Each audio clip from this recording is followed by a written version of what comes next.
নমস্কার বন্ধুরা, কেমন আছেন? সকাল সকাল রান্না চাপিয়ে দিলাম। এটা কি বলুন তো, চিংড়ি মাছ মাখাচ্ছি। এর মধ্যে নুন দিয়েছি, হলুদ দিয়েছি, কাঁচা লঙ্কা দিয়েছি, সর্ষের তেল দিয়েছি, সব কিছু দিয়ে মাখিয়ে নিচ্ছি।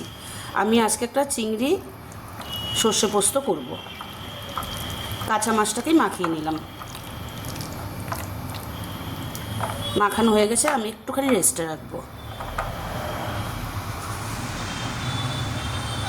এখানে কড়া বসিয়ে দিয়েছি, গরমও হয়ে গিয়েছে। সর্ষের তেল দিয়ে রান্নাটা করব। সর্ষের তেল দিয়ে দিলাম, একটু কালো জিরে ফোড়ন দিলাম, একটু পেঁয়াজ কুচি দেব,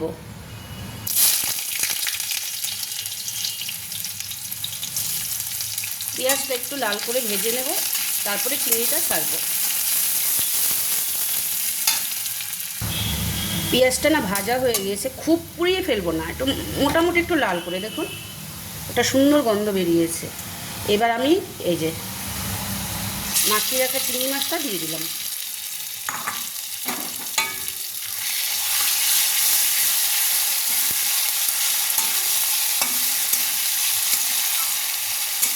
দিয়ে এটাকে এবার আমি একটু উল্টিয়ে পাল্টিয়ে একটু রান্না করে তারপরে জল দিয়ে দেবো।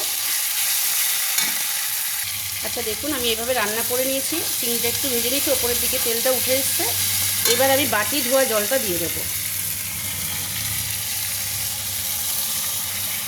বেশি জল কিন্তু যাবে না, একটু মাখো মাখো হবে ব্যাপারটা, শুকনো শুকনো হবে, ভাত দিয়ে মেখে খেতে খুব ভালো লাগে।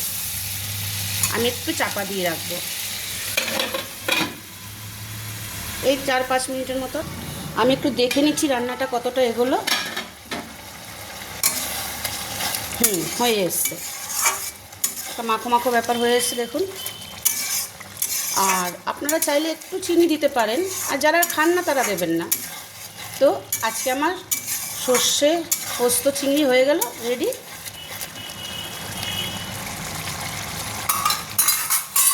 এবার নামিয়ে ফেলব। এই যে আমি নামিয়ে ফেললাম।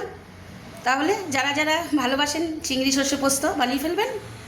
আবার পরের ভিডিওতে দেখা হবে।